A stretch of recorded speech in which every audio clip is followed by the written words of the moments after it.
What's going on, everybody? Steve here. This time I'm in Redondo Beach, California at the Redondo Pier Skatepark, which is what you see behind me.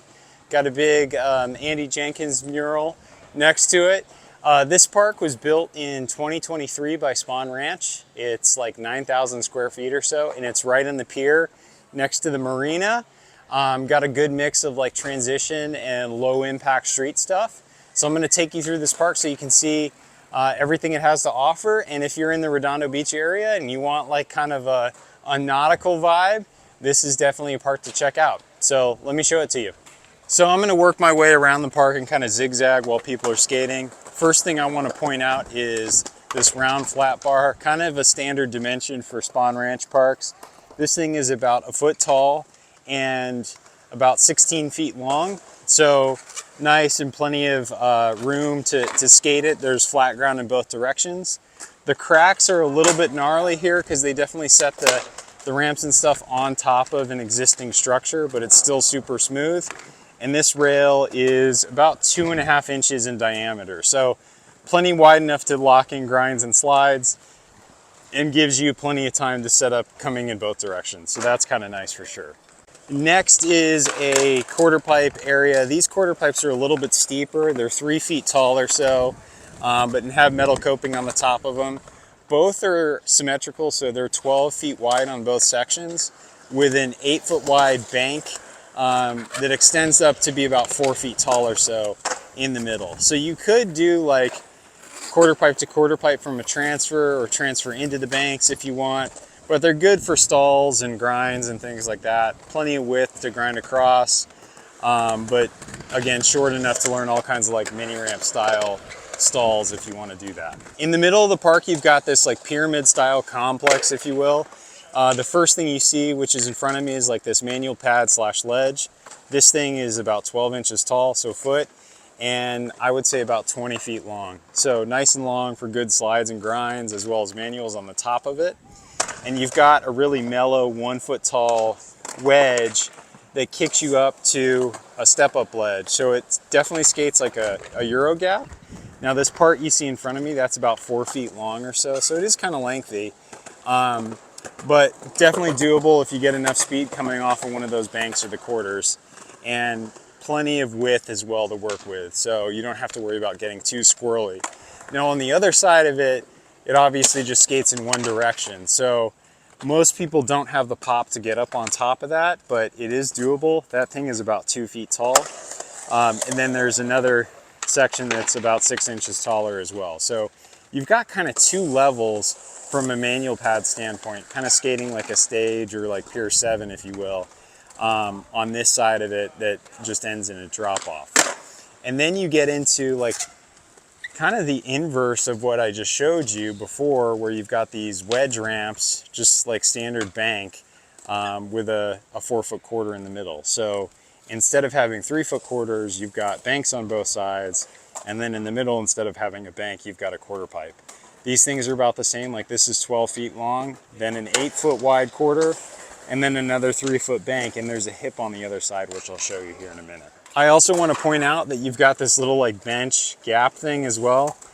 It goes right into the wall, so probably not something that you're trying to skate too hard, but definitely an option. So that is something, if you like skating gaps, you got that as an opportunity.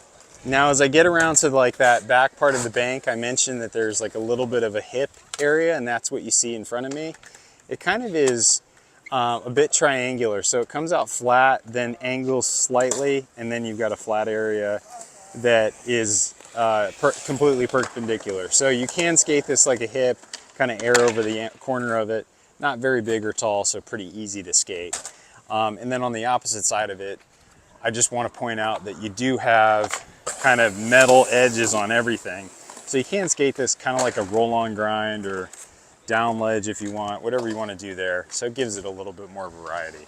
You've also got this really long, about 50-foot quarter up against the wall that is close to 6 feet tall with round coping on top. So this is good for getting speed for the bank to curb, as well as the bump over the concrete bollard. But yeah, this is a good place to start with some speed, and if you like skating transition, You definitely will have to push up to get to like do a stall or air on it, but still certainly doable. Then you've got this 2-foot tall kicker that's about 8 feet wide over roughly a 4-foot gap before you get to one of those like target style balls. So this thing you definitely have to be hauling for to get over, but once you get off the kicker, you will carry plenty of height to get over that like bollard. So that's kind of nice. And if you like skating something to air out, you've got that as like a drop and absorb the impact. Last couple things to show you. You've got this nice bank to curb, metal curb of course. Super long, this thing's about 30 feet long or so, and a nice mellow bank to get up to it that's only about 2 feet tall. And then you've got a down rail, and this down rail is about 8 feet long, kind of mellower, definitely probably about 16 inches tall or so from the top of the flat onto it, and extends down about 10 feet. And then it's of course got that classic like Spohn Ranch style pole jam to it as well. That you see in a lot of their parks, and that really just rounds it out. Obviously you can see there's a few more ledges and stuff, Euro gap in the center part, but all in all kind of just mellow standard stuff to the park.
All right, so that does it for the Redondo Beach Pier Skate Park. Obviously it's small, but it's got a really good mix of obstacles. I think it's a lot of fun and I love the vibe out here. If you're ever in like the South Bay area of Los Angeles, right by the water, and you want to come check out a skate park, I definitely recommend coming out to this place. But otherwise, if you have any comments about the video, just drop them below and I'll do my best to answer them. Otherwise, I'll see you in the next skate park tour video. Thanks for watching.